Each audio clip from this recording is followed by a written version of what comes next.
On today's World Insight, China's development milestones, with hundreds of millions of Chinese lifted out of extreme poverty over the decades.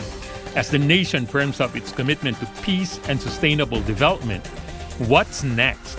What's the long-term outlook on China's economy and sustained efforts against poverty?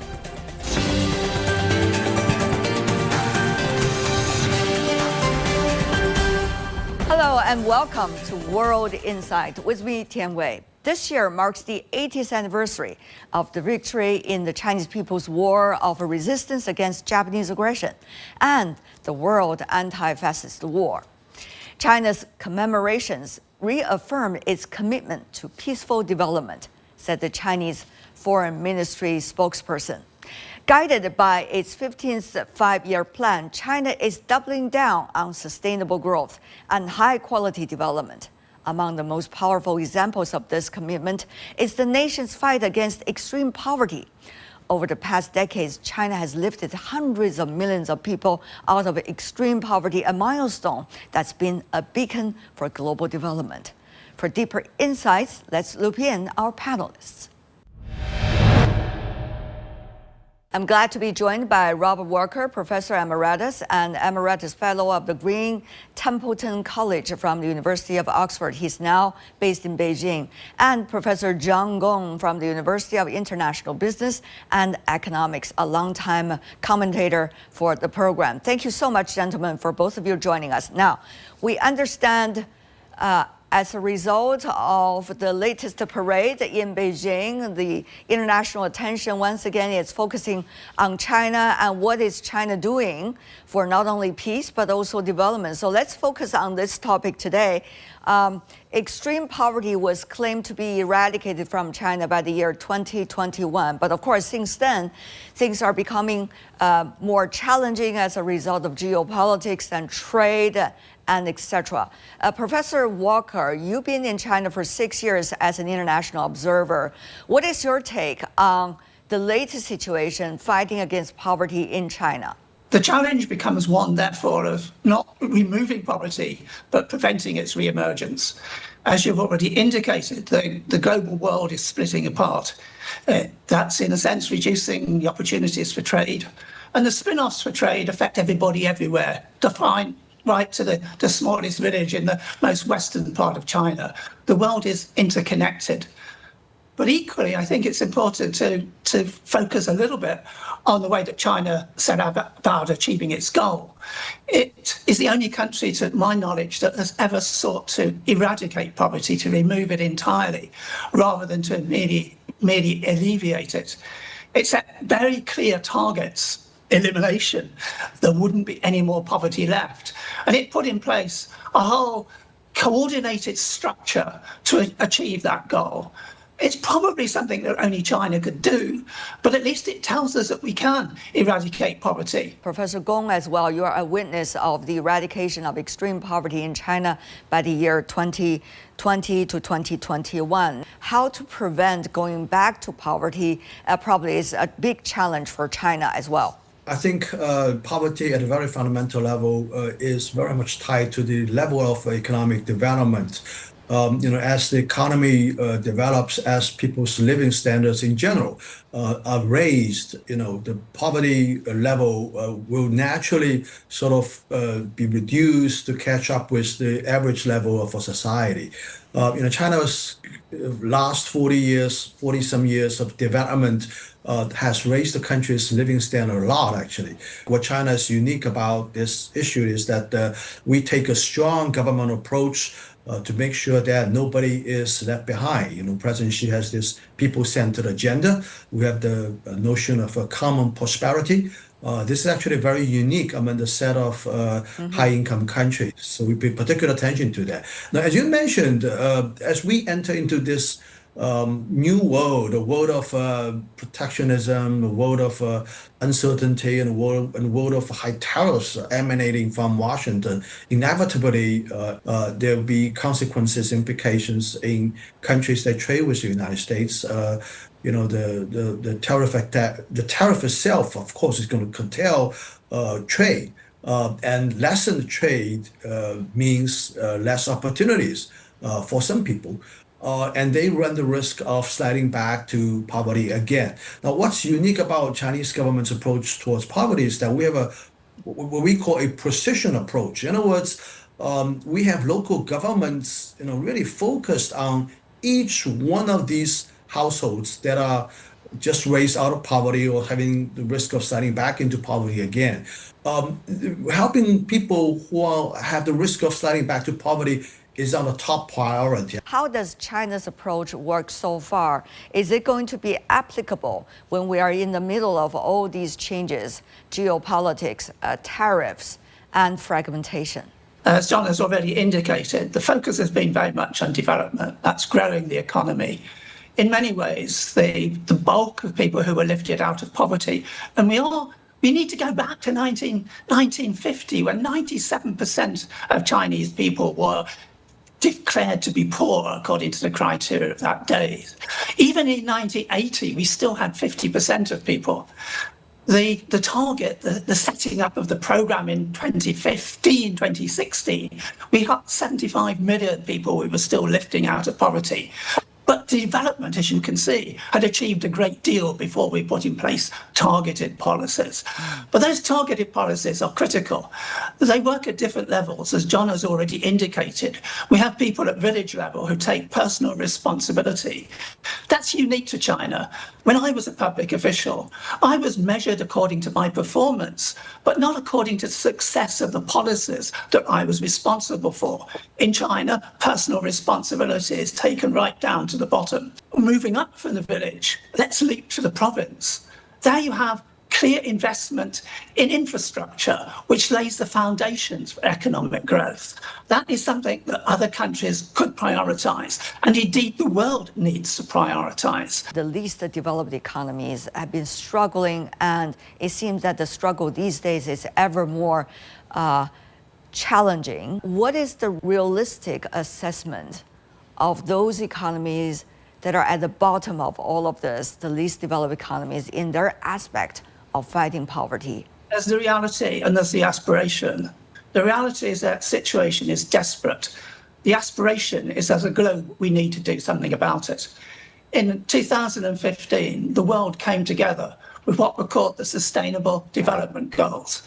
17 goals, which, as a world, we agreed to sign up to. One of those was to eradicate poverty, extreme poverty, by 2030. Our progress has been stimulated by China. China was responsible for 20% of the fall in poverty achieved during the first 6 or 7 years. But if we say that China has already eradicated extreme poverty, which it has, then China can make no further contribution in terms of its own domestic policy, which focuses attention, therefore, to the responsibilities of us as a globe, as a world coming together. But we all know the SDGs has been so much underperformed. The majority of SDG goals have not achieved its agenda according to the timetable earlier set. I agree entirely. We have SDG 17, which is about partnership, about coming together globally. It's about the responsibility of rich countries to take account of the needs and the potential of low-income countries. We signed up to doing that, but we never gave ourselves measurable targets. The rest of the SDGs we can measure, but there's no accountability for rich countries. We cannot, individual countries, particularly in the globalized world that we've seen, a world that, as you've indicated, is a jungle where the rich and the powerful succeed. With that situation, we can't just watch what happens. We have to think about the institutions of international governments. And I think that means we need to think about the reform of those institutions in order to enable us to address global poverty. Right. Professor Gong, your thoughts on that, the different groups that we have mentioned? I view it as two sets of issues. One is for sort of, less developed countries. The fundamental issue is still very much about economic development. I mean, poverty eradication, elimination, really boils down to a income redistribution scheme, essentially, right? So if the economy is not so much developed, you don't have the luxury of redistributing income. The government doesn't have the resources to help the poor. So think about the 1970s, 1980s, and early 1990s here in China. The government doesn't have resources to help those people. It's preoccupied with economic development. So I think from these countries' perspective, the priority is to enhance economic development, to increase trading opportunities with the developed world.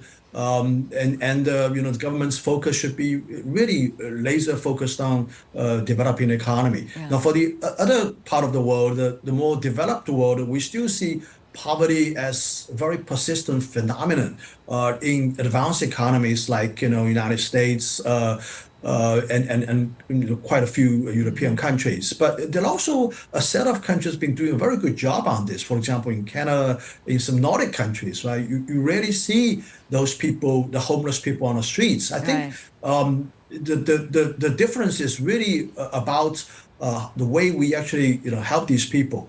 I think in the United States, the problem is that poverty reduction is more viewed as a handout, as a philanthropic work, right? Just give people the money, provide shelter, soup kitchen, that kind of thing. It doesn't fundamentally solve their problem. Doesn't help people start a livelihood again. I think this is where the approach falls short. Whereas I think in some other countries, they've been doing a better job of trying to fundamentally provide a helping hand so that he can come back to life again. I don't understand why a rich country like the United States doesn't learn these lessons. I mean, why the poverty issue hasn't been really focused upon by local governments, by the federal governments. I guess it's all because of democracy. I mean, these homeless people doesn't have any political saying.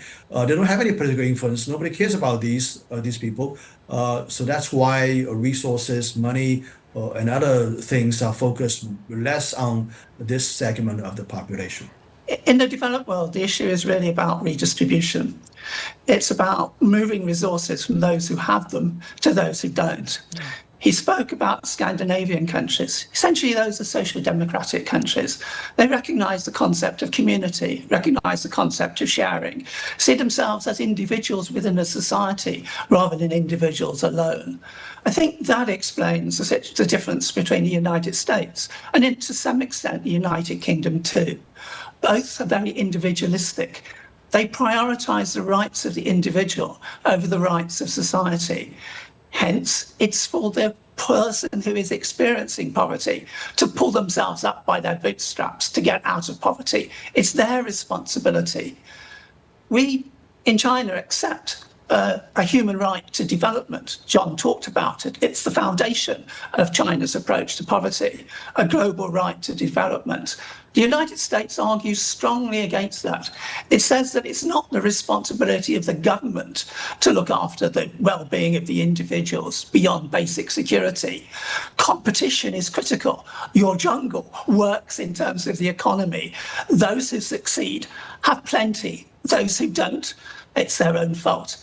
Those are really important distinctions.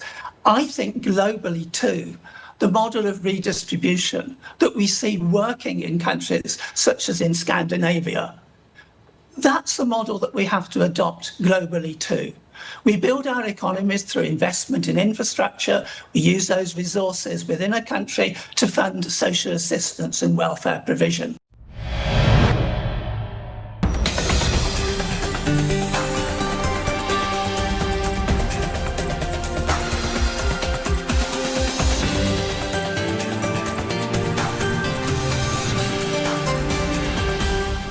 We also see certain models in Europe being a welfare state, not necessarily solve the problem, but rather shape the society, the job situation, the economic situation in a very different way. Of course, everybody was trying to test how things work as they go. Professor Walker, what is your observation? It's about how governments in cooperation with the electorate, decide to spend resources and to focus those resources. Clearly, there are forms of productive welfare, training, education, critical forms of welfare on keeping in business industries which have passed their end date is a waste of money, a waste of resources. Poverty is always with us. And in some sense it is, because we move from absolute poverty, a notion of whether somebody can live or die, to their position within society. And if we go back to China, we are talking about China as having eradicated extreme poverty. And indeed it has. But it chose the definition of poverty as a low-income country.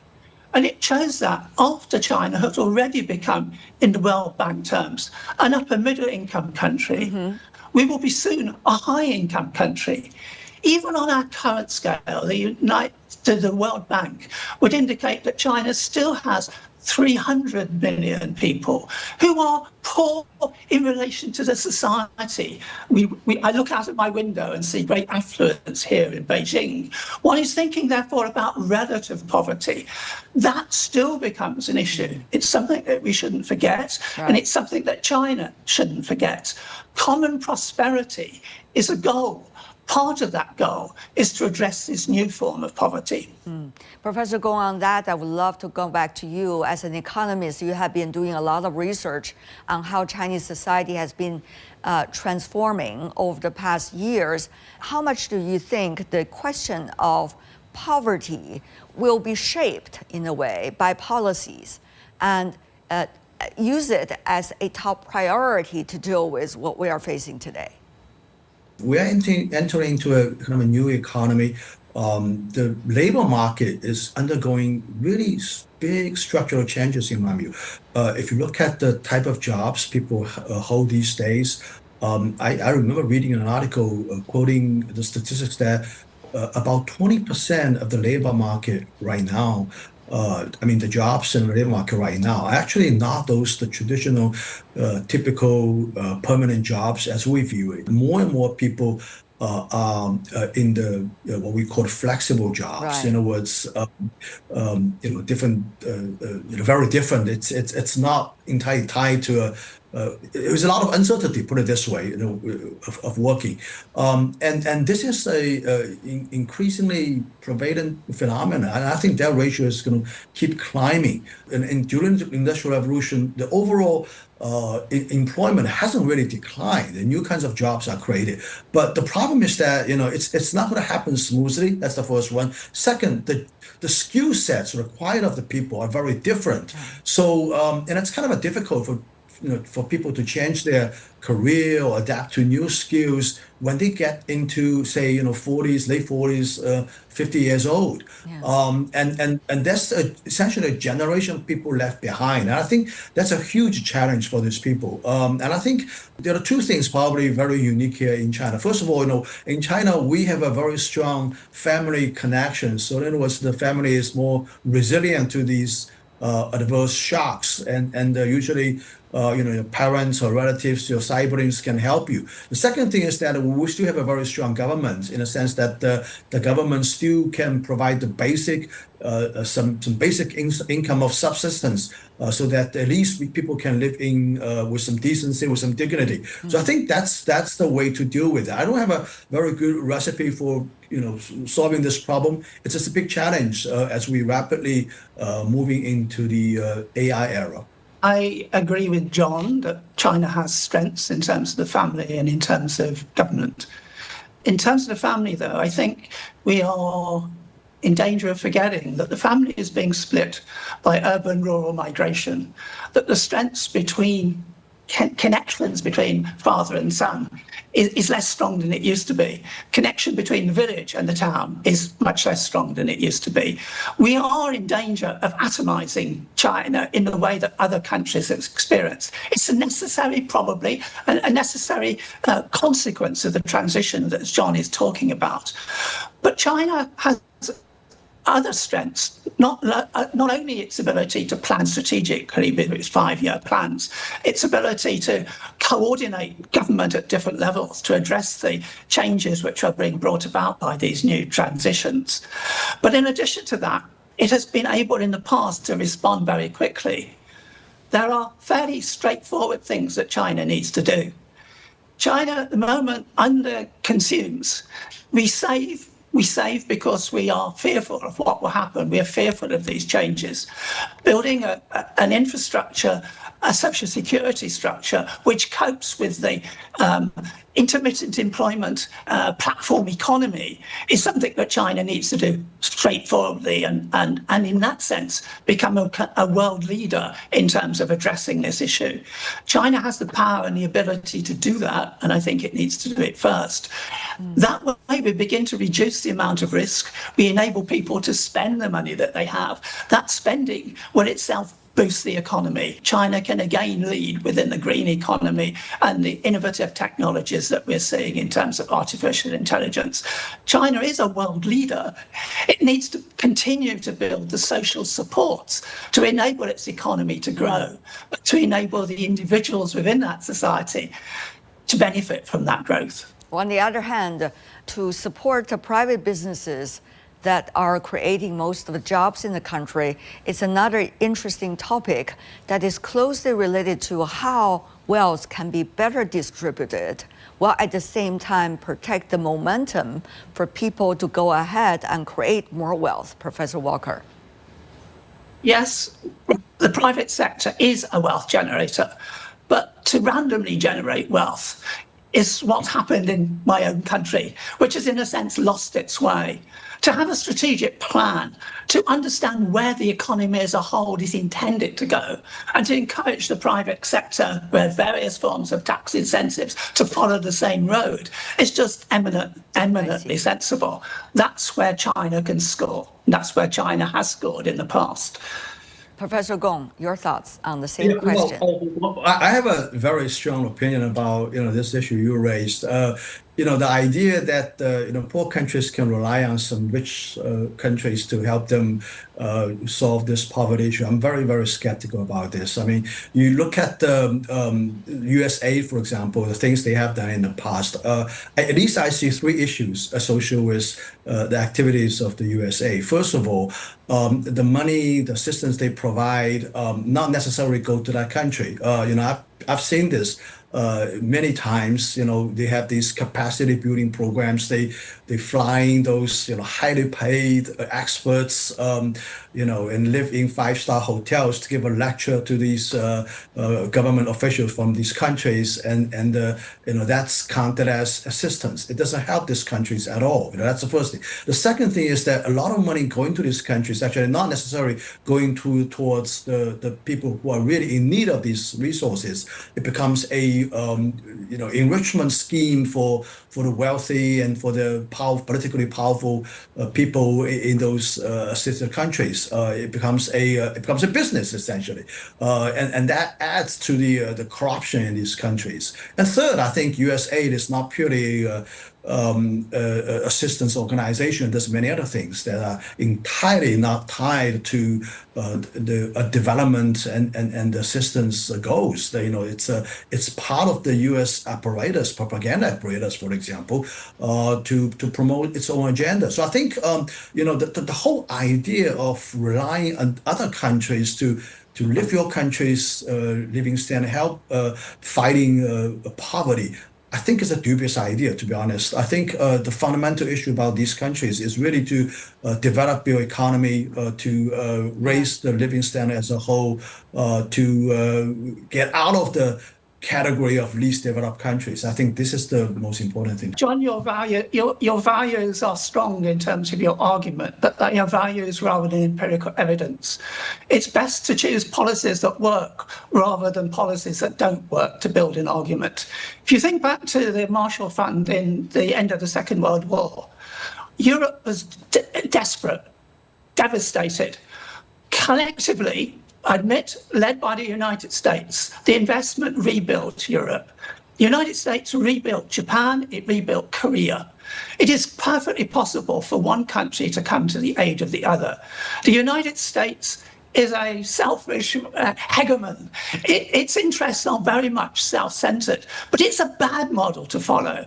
I think if you think about China, if you think about the Belt and Road Initiative, if you think about investment by one richer country in lower income countries, those benefit both countries. It strikes me that that's the way we should think about working together as a globe. We can put in place, there are strong policies already being suggested for lifting the very poorest in the poorest countries. It would cost small amounts of money. Corruption exists in rich countries, not just in poor countries. We can put together those negative labels and build a case for doing nothing. I think we should follow the model that China is adopting, which is one of seeing itself as a leader of the developing world. We want leaders for the whole planet, and that's the direction in which we should be going. All right. Well, I think, go ahead, John. Well, I think the Marshall Plan and what happened to Japan and South Korea after the Second World War and after the Korean War, it is still very much tied to the economic opportunities provided by the United States. I think the idea is fundamentally about economic development, and these opportunities percolate down to different strata of society. If you know, on the other hand, I also want to point to the fact that look at what happened to Africa, right? I mean, USA and particularly in Europe, actually, UK and the French government has spent so much resources, so much money, and so many resources in Africa to help these countries. And after decades, I'm very skeptical that it takes much of an effect at all. And these countries still remain to be very poor to this day. All right. On the one hand, it is a wealth redistribution issue, but on the other hand, how to create an ambience to encourage private sector, especially in China, for example, that are creating majority of the jobs, to be proactive in investment and developing businesses, while at the same time to encourage more wealth distribution in this country. How to tip that interesting balance? More importantly, still, it is all about helping people develop some kind of a skill, develop some kind of a business, so that they can make a living on their own. When I say income redistribution, doesn't necessarily mean that we hand money to people directly, as that old Chinese adage says about just giving people fish. It's also more about mobilizing these resources through the government to put into programs and practices that help people to develop their own livelihood. I think that's fundamentally the way of solving this problem. Otherwise, it's just going to be a trap. You keep feeding people, you keep providing handouts to these people. In the end, it becomes a habit, it becomes a business, and becomes perpetual. So that's not going to help. This has been a great conversation. Thank you so much for both of you for participating. Robert Walker, John Gong, thank you.